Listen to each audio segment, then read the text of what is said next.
Welcome to Taiji's Kitchen. Today I'm going to show you how to make furikake. So furikake, I think it's starting to get a little bit popular outside Japan. It's a very popular thing in Japan. More for kids probably. This is a big treat when I was able to find it in my bento box. Because when I was growing up, I didn't really like the plain rice. Now as an adult, I enjoy the plain rice very much. So it's just a great thing to just put it on top of the rice and then be able to eat a lot of rice. And if you go to any supermarket in Japan, you will find like 20 to 30 different kinds of furikake. There are just so many different kinds of flavor. This is just a really great condiment, or kind of like a seasoning, to put it on top of rice. And this is also quite popular to kind of mix it in for the onigiri. And so I'm showing also that variation as well. And if you put it in a container, you can just save this for a couple weeks or so. The process itself may take a little bit longer, but it's definitely worth the effort, so I hope you give this a try yourself. Then, let's get started.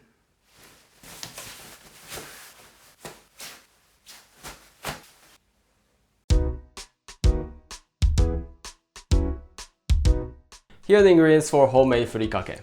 So I have kombu kelp, Katsuobushi or Bonito flakes, and Nori seaweed. And by the way, Nori seaweed goes stale very easily.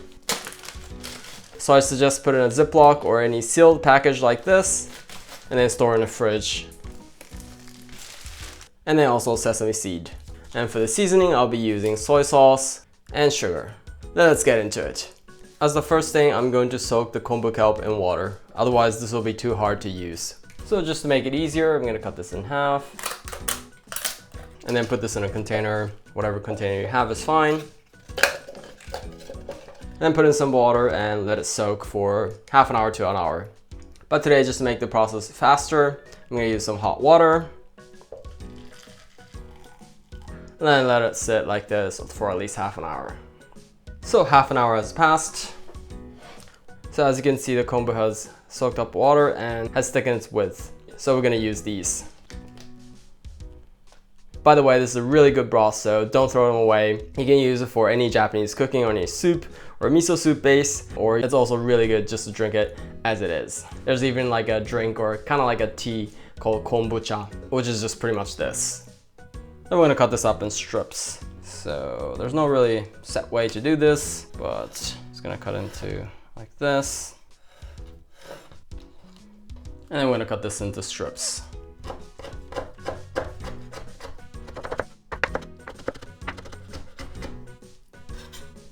So that's that. As the next thing, we're going to prepare the Bonito flakes or the Katsuobushi. So this is a 40-gram package, so I'm going to use half of this, so about 20 grams. So just about that much, and then I'm going to kind of use my hands like this and break into small pieces. If you have a food processor or a blender, you can use that as well.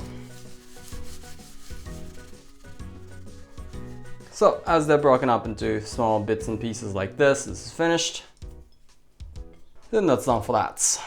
So by the way, for the recipe of furikake, these are kombu kelp and the bonito flakes. You can use the leftover from making dashi. If you want to know how to make dashi yourself, you can watch my other video on that. You can use the leftover from that.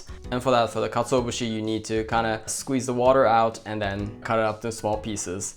But if you use fresh kombu kelp and the bonito flakes, then the flavor will be much stronger. So I would personally recommend making from fresh, but this is also a great way to recycle those instead of throwing them away. So as the next thing, we're going to roast the nori. So these nori seaweed are usually sold after it's been roasted once, but usually in a perfect package, it gets stale a little bit. So if you want to get really good flavor of nori seaweed, I suggest roasting it once and then you'll really notice the difference. So in order to do that, it's better to have an open flame like this, but you can also do this in an oven, but also with an electric stove is possible. So in order to do this, I'm gonna hold one corner like this and then just kind of do like this a couple times, and switch the corner, and then switch the corner. And then we're just gonna keep doing this like this, I don't know, 10 to 20 times or so.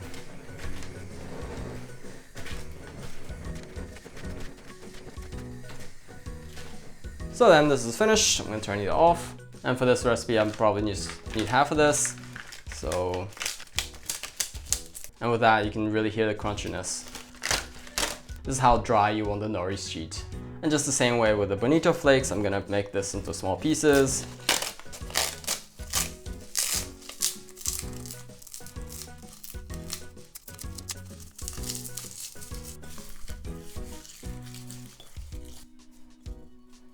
then that's done for that. So as the next thing, we're going to roast the sesame seeds. Even if you may be able to get hold of roasted sesame yourself, I would suggest roast it again because roasting it really brings out the flavor. So to do that, you just need a pan or like this, and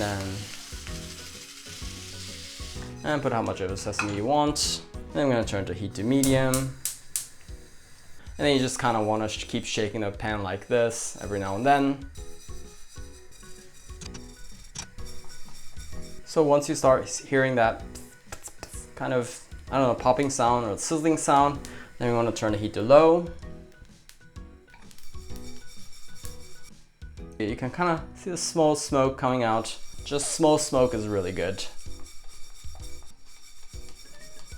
You want to keep roasting like this in low heat for 5 to 10 minutes or so. So after doing this for 5 minutes or so, this is finished. Turn heat off. Then this is finished. You don't really see it, but it's really hot, so don't touch it. You want to let it sit and let it cool. Now that all the ingredients are finished preparing, we're finally ready to put everything together. So then in a frying pan, preferably a non-stick frying pan like this, I'm going to first put in 1.5 tablespoons of sugar. Then here 2.5 tablespoons of soy sauce.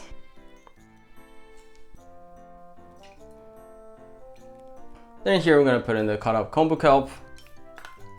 Then we're going to turn the heat to medium and heat this up in medium heat. Make sure you're stirring the whole time, otherwise they can start burning. So as you see that you have much less liquid, then here I'm going to put in all the Bonito flakes.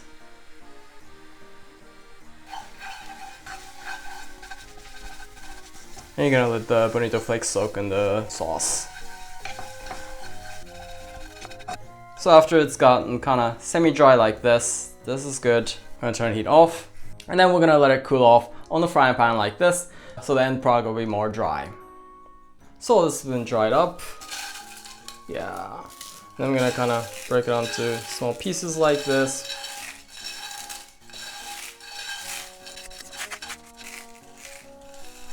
I'm going to put this in a container. Then here about a tablespoon of roasted sesame seed. And then here all the nori seaweed. I'm just going to mix it up like this.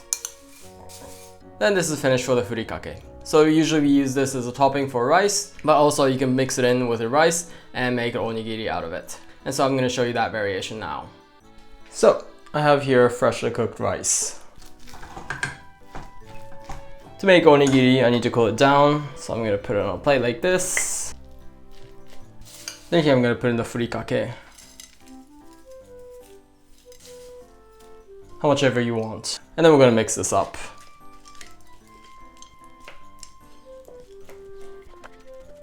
Then once it's got mixed thoroughly, I'm going to kind of flatten it like this and let it sit for about a minute or so and let it cool down, because it'll be a bit difficult to make an onigiri when they're hot.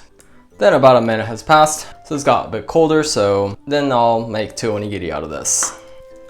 So just kind of separate into half. Then now let's make the onigiri. If you want to know more detailed instruction of how to make onigiri, please watch my other video on that. In that video I'm showing with different fillings, but today because I mixed in the furikake, I'm not going to put in any filling. Then in order to make the onigiri, I'm going to need a little bit of water. I'm going to wet my hand, just slightly like this, not too wet. Otherwise the onigiri will be too soggy.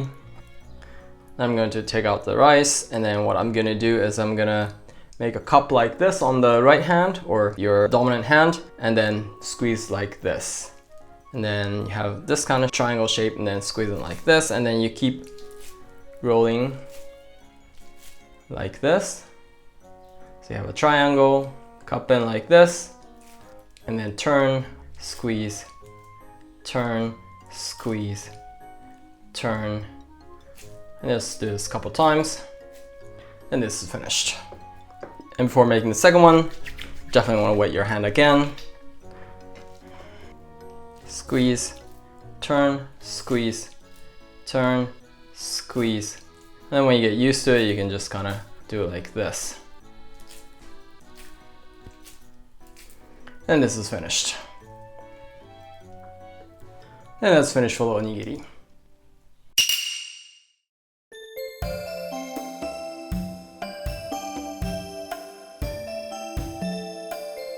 Okay, let's eat. いただきます。So I'm gonna start with the rice. いただきます。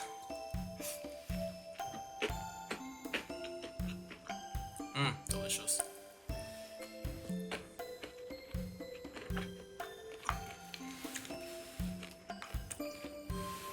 And let's also eat the onigiri. いただきます。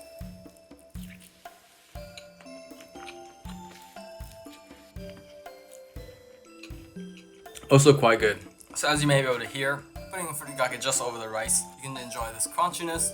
But if you were to put an onigiri like this, you don't have any more of the crunchiness, but at the same time the flavor is more distributed. The flavor is kind of a little bit different. And also with the onigiri, kombu and the nori sheet has got moist, where you can enjoy more of the flavor of itself.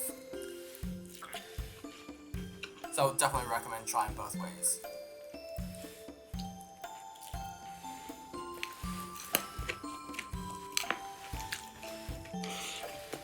I'm gonna add a little bit more furikake on it.